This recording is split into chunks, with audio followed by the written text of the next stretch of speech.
సహకారులు ఉంటే మరి దేవుడికి ఎంతమంది సహకారులు ఉంటారు చెప్పాలి మీరు. నాకు ఆమెను అడగాలనిపిస్తుంది నాకు. అమ్మ మీరే వెనక్కి తిరగద్దు. ఎంతమంది సహకారులు ఉంటారు అంటారు? చాలామంది ఉంటారు. దేవునికి స్తోత్రం కలుగును గాక. హుషారుగా మీకు ఒకటి చెప్పిన, చాలామంది మీ ముందు వచ్చిన దైవజనులకి కళ్ళు మూసుకుని ప్రవచించే వరాలు ఉన్నాయి, అవునా కదా? ఉన్నాయా లేదా? నాకు ఒక గిఫ్ట్ ఉంది, ఏంటి చెప్పిన, కళ్ళు తెరిచి ప్రవచించే వరం ఉంది నాకు. మరి ఏమనుకున్నారు? ఎవరు నిద్రపోతున్నారు నేరుగా, ఎవరు నిద్రపోతున్నారు, ఎవరు నోరు తెరిచేసారు, ఎవరి నోట్లోకి వెళ్ళిపోతున్నాయో, ఎవరు జొల్లు కడుతున్నారు, అబ్బోయ్ మొత్తం అలాగా కళ్ళు తెరిచి ప్రవచించే వరం ఉంది. మామూలుని కాదు. మరి ఏసు రక్తం చేసి స్తోత్రం చెప్పండి గట్టిగా, చేదేదం కొంచెం గట్టిగా చెప్పాలి. ఓకే. అయితే ఇప్పుడు సాక్షాత్తు దేవునికి ఎంతమంది సహకారులు ఉంటారు? చాలామంది, కోటాను కోట్ల మంది దూతలు సహకారులుగా ఉంటారు ఆయనకి.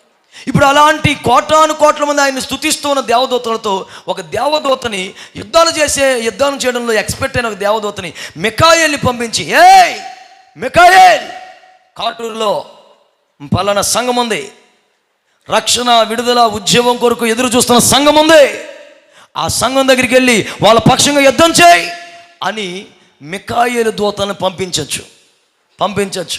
కానీ ఆయన పంపించట్లేదు.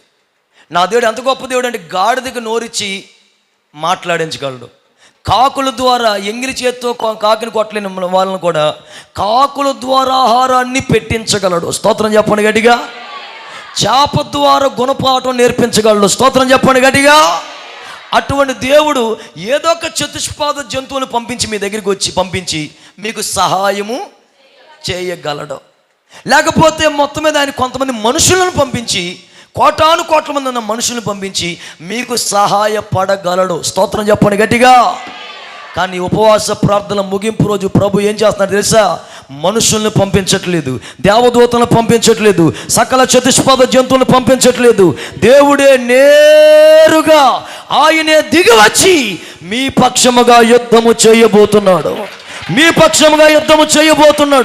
ఒక దైవజనుడు లేకపోయినా, ఒక సీనియర్ నాయకుడు లేకపోయినా, ఒక చిన్న వ్యక్తి వాక్యం చెప్తూ ఉన్నా, అలాగ కట్టుబడిన మీకు, నిలబడిన మీకు ఆయన మీ పక్షముగా యుద్ధము చేయబోతున్నాడు. స్తోత్రం గట్టిగా చెప్పాలి. హల్లెలూయా. ఆయన మీ పక్షంగా యుద్ధము చేయును గాక. Praise the lord.